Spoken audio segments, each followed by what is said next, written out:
Pilipino!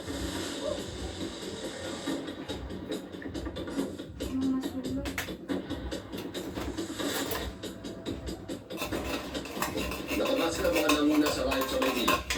Sige ang mga barikada. Naghagi sa mga bato, bote, molotov bombs. Nagakit ng mga pulis.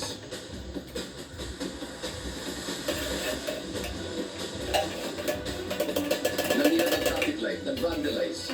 At ang final act, nanunog ng motel. Claro kasi Zoom.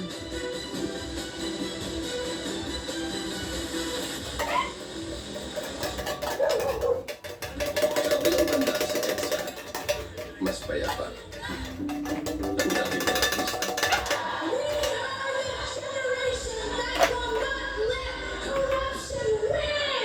Dahil mahirap man o mayaman, lahat pinanakawan. Lahat pinanakawan.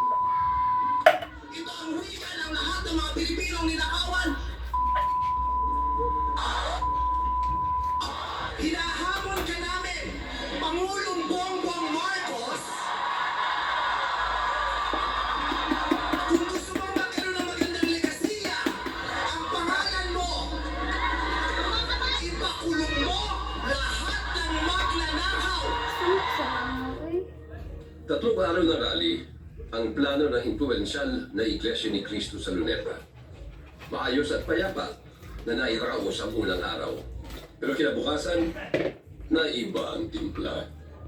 Dahil sa kanya. Kinoponsyo pa si Bongbong. Makasarap mo na si Lisa. Naisip ko noon, kapag nag-asawa siya, wala na kayo nasa tahimik at magkakaroon ng direksyon. Ang laki ng pagkakamali ko.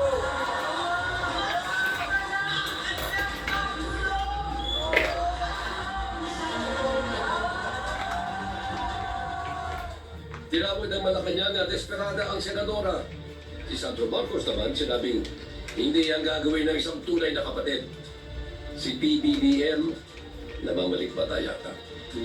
The lady that you see talking on TV is not my sister.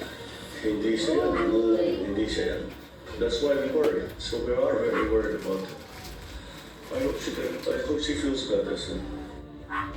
Tinapat naman sa araw ni Bonifacio, katapat na tao, ang huling malakihang anti-corruption protest sa taong ito.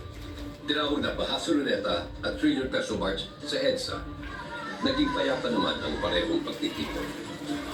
Hindi man kasi laki ng mga naunang rally, hindi naman daw ibig sabihin ay humuba na ang galit ng mga Pilipino.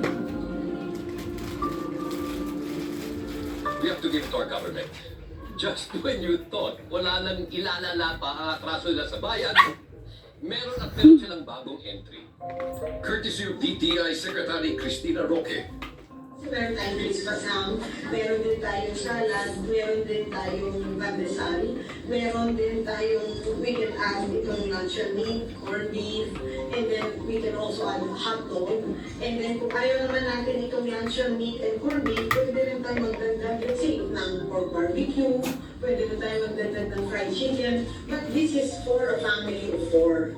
So, dito po namin kinuha, or dito ko po kinuha, yung price guide na, yung price na 500 pesos for the Noche Buena celebration. Marami ang umalma at tumamon kay Roque na samahan sila mamalengke. I Hanapin forgot. niya ng San Caterbo Mini Dubai at condensed 500 peso milk. Noche Buena Challenge sa TikTok.